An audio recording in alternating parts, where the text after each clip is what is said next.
Good afternoon from Historic House, it's John here. As promised last week, we're going to recap the Lungwort because I was too poorly to actually drink it for a week. So here we go. Yeah, I'm rocking a kind of Amish look today, kind of like it, but I found I was chewing my beard while I was asleep, my moustache and that. And I was waking up with loads of hair, so I don't think that was in my mouth. Loads of hairs in my mouth. I don't think that actually did my health any good. So I got rid of all this. And I've also been using some mouth tape for when I'm sleeping, and it's quite effective. That's funny. It looks like everything seems to focus on that spot on my nose, but it's not. It's not a spot. It's light. It's where the light's hitting my nose. But never mind. Anyway, here we go. So, like I said, we're talking about Lungwort. Again, I'm going to review tell you about the Catnip, bit of a cheese update, and then what we're going to do next week. But anyway, let's start off with the usual thing, Catnip. Yes, it works. I would say it significantly reduced the incidences of acid reflux over the week. So yeah, it's worth it just for that. Because there's nothing more uncomfortable than acid reflux, is there? What else? That's it really. Get it and try it. So just going to give you a quick recap of Lungwort. Now it's a member of the borage family. It's a Mediterranean thing. It prefers woods and shade. And you can find it. It's got decorative leaves. It's rough oval, which are rough oval and speckled with white, and its buds are red, and the flowers open in pale purple. Yeah. Anyway, in the herbal tradition, a plant's value to the human body was literally read in its appearance, and it was believed that the white speckles on lungwort's leaves mirrored the appearance of the lungs, and therefore it received its Latin name pulmonaria, or lung plant. And yes, it's quite. I was thinking about it. So I was thinking about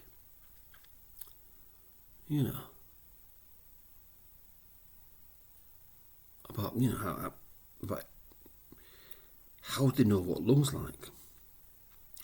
And then I don't know, and I just got to thinking about in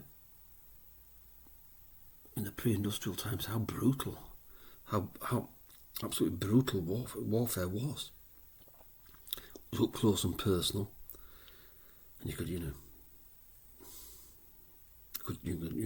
hurt someone with an axe or something like that. You've heard the thing, battle axe. They were used in battle, weren't they, to hurt people. So, imagine all sorts of internal organs would come spilling out. Must have been horrible. And then again, mechanised warfare wasn't all that neat. I mean, you see these films where there's a neat little bullet hole just in the centre of someone's skull occasionally, but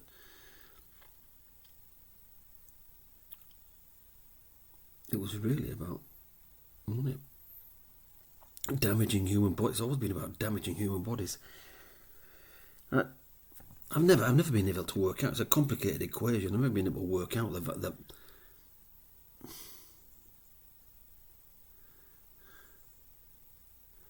what goes on. What goes on? What really goes on? It's like we'll destroy so many of the bodies that are located in your geographical area in order to get you to do something or stop doing something we don't like, or in order to acquire land and stuff. It's like, okay, that's at the top end, isn't it? But why? You see these films and there's noble music playing, and there's a guy, who's doing it for the future generations. There's a bunker and it's a suicide mission, but this guy's going to do it for the future generations and for democracy. And what I've seen about democracy, it's a movable goalpost, is democracy, in it, to suit any particular given circumstance where you need to manipulate the masses. And it simply means that the people rule. But we don't rule, do we? We elect people to rule. And usually our motivation is, financial.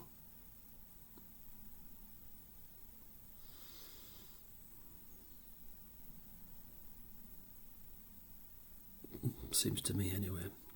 I'm not saying that's all the case, but it's like,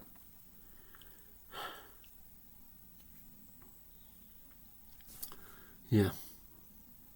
And it's not a true reflection of what the people want. Because only the ones with the most votes get into power. And if it was true democracy, it would actually reflect what people like. I suppose I'm talking about proportional representation, but every vote should count, and it doesn't. You've got a right to vote, but not a right to be heard.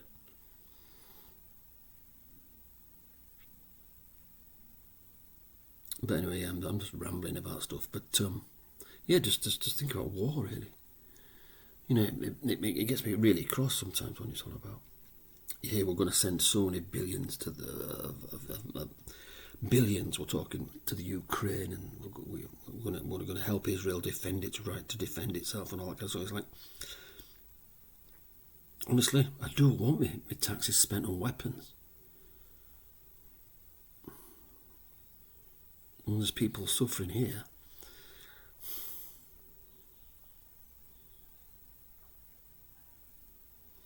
You know what I mean?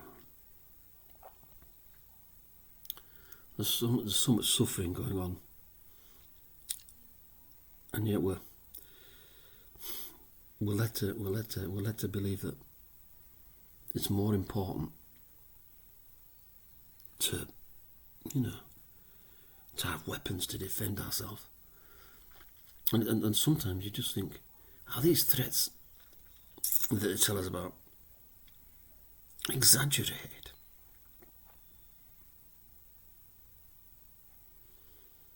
It's just an interesting thing. Are they exaggerated? In the interests of what? For the interests of, I don't know. People who make guns, I don't know. Just wonder about that. Anyway, I've rambled enough. Let's get on with the Lungwort, which is, as the name suggests, it's all about the lungs. It'll cleanse the lungs.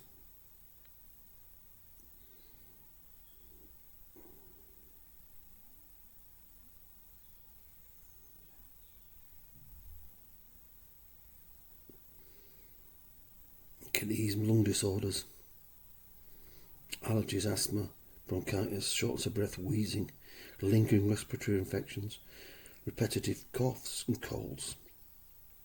And my book here, the author of my book, recommends a semi-annual cleaning with Lungwort for your pulmonary system. So let's go. So here it is again. As you can see, it's quite a nice golden brown. That's exactly 1 teaspoon, 1 level teaspoon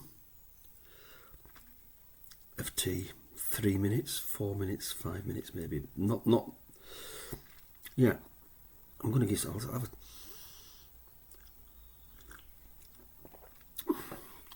Again, it's got there's a bit of an oily presence there. It's nice. I'm just going to advise you, when you're starting on your tea journey, 1 level teaspoon of whatever it is for 3 minutes. Try that.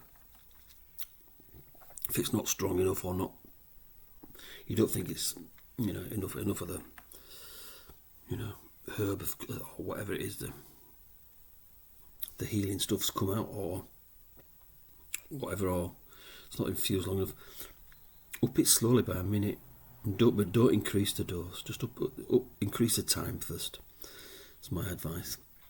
And then when you get to 15 minutes and it's still, then add another half teaspoon maybe. But don't make it too strong to start with. Don't think because it looks a bit insipid or whatever that it's not doing you some good. I'm pretty sure that most teas, a teaspoon infused for 3 minutes is pretty it's pretty much all right. But herbal tea bags are a different thing. They take a long time to really release anything. But with fresh herbs, which I use, or dried herbs, but beg your pardon, dried herbs which I use, always start off 3 minutes, level teaspoon. See how you go. It's a nice taste. I'm going to have some more of that. And hopefully next week I'll be able to report back on oh my goodness. I can report back on the state of my pulmonary system. Okay, cheese update time. Yeah, I finished the blue cheese. It's a bit of a chore. Danish blue, not my favourite cheese. I prefer Rockfast Summer. It does too much of it, and it just tastes like soap. To me, anyway. So So what I did, you go on the old eBay, and the first cheese I came to was a smoked cheese with free deliveries, but just a smoked cheddar. Oh my goodness! I think it was £22, free delivery, a kilogram of it, and it's absolutely delicious. And I thought about it. I thought, crikey, that's expensive, but it's not really. When you think about it, $2.20 for 100 grams. I don't know how much cheese is. I'm sure it's quite expensive for 100 grams, but this is absolutely gorgeous. British made smoked cheddar. It's gorgeous. Yeah, and my hearing's reasonably okay, I would say. Ginger and Pasco, and it's pretty good. Now then, I'm trying to think of one I haven't done. Look at one that I haven't done. Now then, I think next week we'll do Hawthorn berries. Okay, quite interesting, quite potent. And that's it, I've no joke. But thank you ever so much for taking the time to listen to me and download it.